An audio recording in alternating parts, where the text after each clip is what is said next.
manifestation of support rather than interpellation. However, Mr. President, with the permission of the distinguished minority leader, I would like to be clarified first on the definition of extraordinary rendition. How would you define in your own terms, extraordinary rendition? Medyo matapang lang po, natatapangan ako doon sa extraordinary rendition. At the proper time, maybe I can introduce some amendments to just soften the language used. Actually, Mr. President, I had the same reaction when my staff showed me the draft because some of them have exposure in international law. So vis-a-vis ordinary rendition. So ordinarily, a local court issues the warrant, and then if there's an extradition request, then based on the extradition request, it's given to a local court. The local court will then issue its arrest warrant and then would allow the extradition. But for countries who allows extraordinary rendition, so some countries do not allow, for example, Venezuela, pero kinuha pa rin yung leader nila. So I think that was the intent to just emphasize that if it's not an extradition request, it will be a extraordinary rendition of arresting and what's the better word of exporting or of extraditing a Filipino? Yeah, I have a definition of extraordinary rendition. Refers to the transfer of a person, usually a suspected terrorist or criminal, from one country to another without formal legal procedures, often to a country where the person may be interrogated outside normal judicial safeguards. So it's quite strong, Mr. President. Yes. And if we're dealing with the ICC, I don't think the proper terms or any country that we have extradition treaty with, mukhang I think we should change the language from extraordinary rendition to another. Yeah. Just to explain, Mr. President, and then I have no objection to changing it. It is really used by defense lawyers, not only in the ICC but other courts, when someone is taken from their country and brought to the international courts without first passing the local courts. But as you said, Mr. President, it's not only kasi may connotation by denotation. So I would be amendable to protect all Filipinos from extradition, but extradition in the general sense, not in the extradition defined in our law vis-a-vis. The complication here, Mr. Why President. not just use the rendition? Because rendition simply means handing over a suspect to another jurisdiction, whether it's another country or an international court. I remember, Mr. President, in the Anti-Terrorism Act, which I sponsored, there's a provision there prohibiting extraordinary rendition because we are referring to a terrorist. Kasi ang connotation, pagka sinabing extraordinary rendition, parang kinindap ng CIA, tas dadalhin sa kanila para interrogate without going through the normal judicial processes. Point is well taken, and I see. Mr. President, would the term extrajudicial rendition be acceptable? Because basically the point of the resolution is that kung sumama kusa yung in-extradite, no problem. Pero kung tingin niya dapat punta siya sa korte, hindi dapat extrajudicial, dapat may judicial process. So would extrajudicial rendition... as in the case of the former president? I'm amendable to taking out that paragraph because I want to look at this prospectively.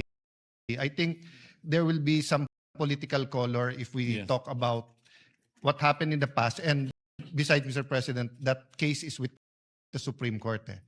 So the bottom line of this resolution is that if for whatever reason, a mistaken identity, sinasabi ng tao, hindi ako yan, sinasabi ng tao, he's innocent or wala tayong treaty doon, he can run to court before he is removed from the country. Yun lang naman po. Thank you, ang Mr. intention, President. President. Maybe we can, we can use extrajudicial rendition, no? Because if the person arrested by the custodial state will not go through the local court, no? At least for authenticity. My next question, Mr. President, is: are you familiar with the Article 59 of the Rome Statute? Yes, Mr. President. It's very clear here, no? In, I'll just read for the record some of the salient provisions here. No? kailangan domestic. Number one, a state party which has received a request for provisional arrest or for arrest and surrender shall immediately take steps to arrest the person. That's a given. No? Number two, a person arrested shall be brought promptly before the competent judicial authority in the custodial state, which shall determine in accordance with the law of that state that the warrant applies to that person, the person has been arrested in accordance with the proper process, and the person's rights have been respected. No? Meron pa nga rito na the person arrested shall have the right to apply to the competent authority in the custodial state for interim release. Pwede pa nga mag-request ng interim release eh. But of course, pag ginrant yung interim release, the custodial state will have to inform the ICC or the International Court. So it's very clear even in the Rome Statute na hindi pwede yung basta pagka-aresto, diretso sa aeroplano para i-deliver. Yes. And it's the Rome Statute. I agree with your interpretation, Mr. President. Not only as a senator but as the former chief PNP. Ang point ko lang kasi dito, Mr. President, in the previous constitutions, the Constitution allowed other authorities to issue warrant of arrest. But in the 87 Constitution, it's very clear, it's only a judge. And kailangan may personal Knowledge. examination. Yeah, personal examination. So, if you look at the ICC comprehensively and of course Article 59, ang keyword dyan is complementarity eh. Dapat nagko-complement yung dalawa. So if you look at UK, Canada, South Korea, for example, Mr. President, Argentina, Paraguay, South Africa, all of them have provisions, whether it's arrest to extradition or whether it's surrender, it gives the individual being arrested an opportunity to run to their local courts. So I agree. I completely agree, Mr. President, because it is an utter disrespect to the local court or local authorities to just, without passing through the normal judicial process here, at least for authentication, for verification, the person that has been issued the warrant of arrest will just be brought out of the country. So, but some legal experts are invoking RA 9851, yung sa Crimes Against Humanity. And mind you, Section 17, malinaw din po rito na hindi naman po mandatory. Hindi ito yung kailangan pagka nahuli, kailangan i-turn over. Kasi hindi po siya lang ginamit eh. In the interest of justice, the relevant Philippine authorities may dispense with the investigation or prosecution of a crime punishable under this act if another court or international tribunal is already conducting the, that's another matter. Ano? Instead, the authorities may surrender or extradite suspected or accused persons in the Philippines to the appropriate international court, if any, or to another state pursuant to the applicable not applicable here, no, the extradition, because we're not dealing here with the extradition. So hindi naman po mandatorily expressed, no, or hindi mandatory yung sinasabi ng 9851 na i-turn over. Well, Mr. President, 2 points. One, in the Pangilinan versus Cayetano case, it was made very clear Who- that Who's that Cayetano, Mr. President? I was Secretary of Foreign Affairs Ah, at that okay. time. So my name was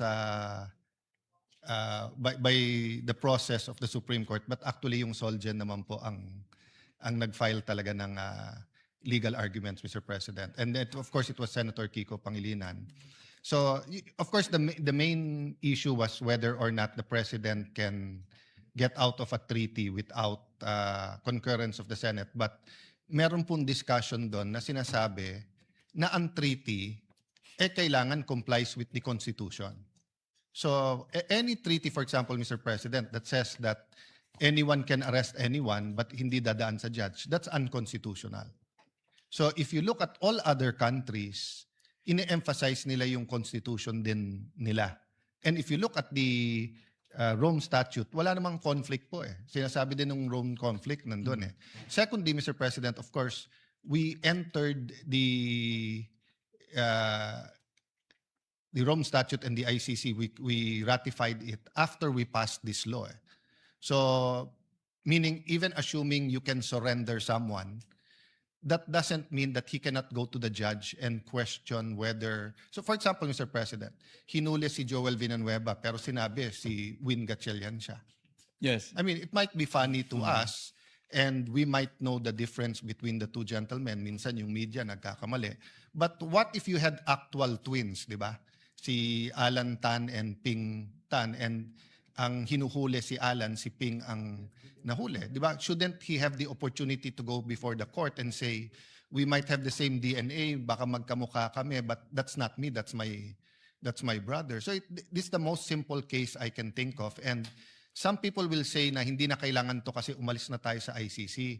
But remember, Mr. President, so far, no, ang sabi ng ICC, basta't yung period na may jurisdiction pa sila. So kung bigla tayong may nakitang mass grave dito at pinagbintangan yung ibang leader ng ibang insurgency, pwede na lang silang damputin. Or for example, sa Marawi, what if someone shows the ICC certain footages na hindi kompleto at pinalabas ay may crimes against humanity to or war crimes to? Will we not allow our generals to go to our court muna? I mean, that's one reason the United States and China, Russia have not ratified or have not joined the ICC because nga of the wartime actions of their military. But in our context, Mr. President, recently, even just former Justice Secretary Aguirre was named dun sa co-conspirator